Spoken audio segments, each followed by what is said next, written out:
Having 6 members in an SMSF can be beneficial, but problems can arise if certain elements are not managed properly. Mark Ellem from Accurium is here with me today to discuss what issues need addressing. Hello, Mark. Thank you very much for joining me. Hi, Darren. Thanks for having me along. Now, in general, we know every SMSF member has to be a trustee of the fund as well. This can be a bit problematic when it comes to more members in the fund. So what can people do to address this? Yeah, it can be problematic, particularly as you get more members. And if we go from 4 up to 6, I mean, for example, one of the problems is simply registering fund assets, trying to include everyone's name on there. A lot of them have restrictions anyway. A solution for that when we were back at 4 member funds was, of course, corporate trustee. So you just have a corporate entity as the trustee of the fund, and that's how you can register the fund's assets. One of the other restrictions we may have, depending on which state or territory we reside in, is that there might be a limitation on the number of individual trustees for a trust, which a superannuation fund is a trust. So there might be a restriction on only 4 individual trustees. So if we go to 5 or 6 members, then we have the only option of having a corporate trustee with all directors being the members of the fund. Now, including more members usually will mean different age groups and different demographics as well. And control can be one of these issues that may need addressing. How can this be managed?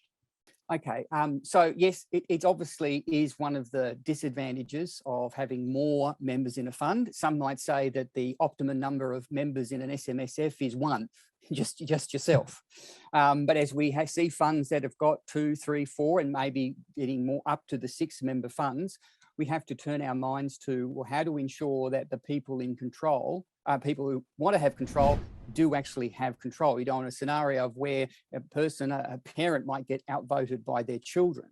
Now, on that note, getting back to the SMSF rules is, of course, if you do admit minors to your fund, they can't be a trustee or be a director of the corporate trustee. Their representative is the trustee or director, and that would be their parent, for example. As children become of age, turn 18, one of the options might be that they appoint a parent as an attorney under a power of attorney for them to be the director in their stead.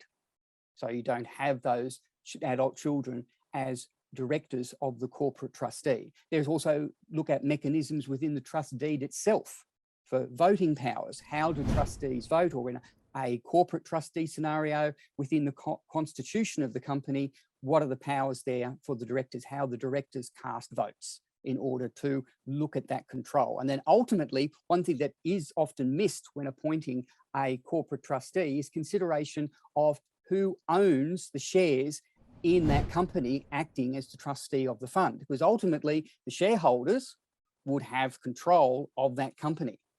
So you might have all the members being appointed as directors of the corporate trustee, but you might only have certain members owning all the shares in the corporate trustee. So an insurance there might be that if things go awry, then those shareholders can effectively remove that company. But again, that'll come down to some planning at the outset and understanding what these issues might be.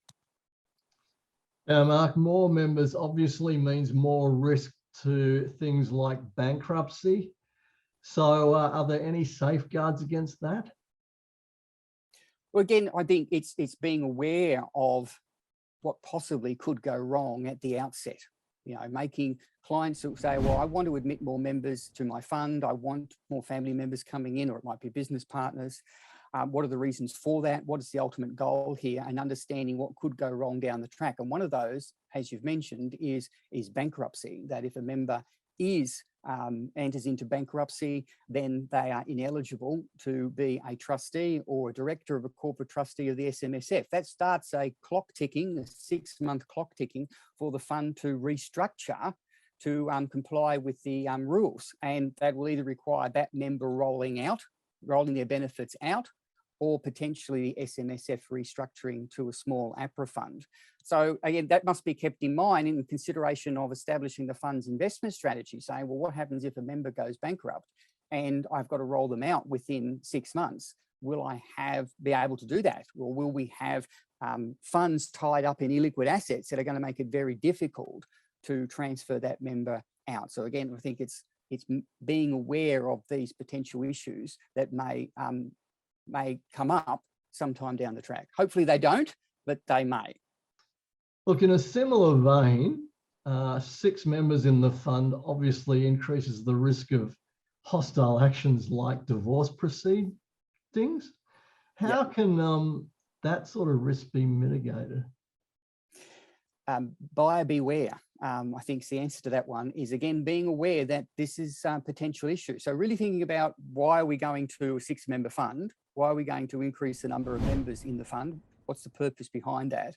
And understanding, well, if there is a divorce, a separation, even a fallout between business partners, a business divorce, as opposed to a personal divorce, that this could put undue pressure on the fund with regard to investments of having to be disposed of or separated, or even consideration where parties remain in the one fund. I've seen that as well, where funds continue with the divorcing parties remaining in the fund, whether that's personal or business, just for the purpose of the time that an asset needs to be in place to allow it to be realised in a timely and beneficial manner. Thanks, Mark, for sharing those points with us. Mark will be discussing this subject in more detail at the SMSF Professionals Day 2022, brought to you by Self-Managed Super, and it's to be held on the 31st of May. If you want to register for the event or find out a little bit more about it, please reference the details you can see on the screen now. Look, thanks again for your time this afternoon, Mark, and I can't wait to host the Professionals Day with you in May. Yes, looking very much forward to it. Thanks, Darren.